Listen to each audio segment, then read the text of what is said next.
Hey guys, today I'll show you how to clear Instagram cache on your iPhone. If Instagram is slow or taking up too much space, this is what you need to do.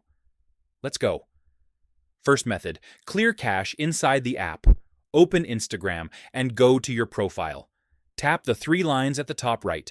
Then go to your activity. Scroll to recent searches and tap Clear All. This clears your search history and can make the app feel faster. Second method, full cache clean. Go to Settings, then tap General. Tap iPhone Storage. Find Instagram in the list and tap Delete App. Don't worry, your account won't be deleted. This only removes temporary files. Go to the App Store, reinstall Instagram, and open it. Now your Instagram is fully clean, taking up less space, and should run faster. Do this from time to time to keep Instagram fast. Only temporary files are deleted. Your account is safe. This helps a lot if your app is freezing or lagging. And that's it. Keeping Instagram clean and fast on your iPhone is that easy.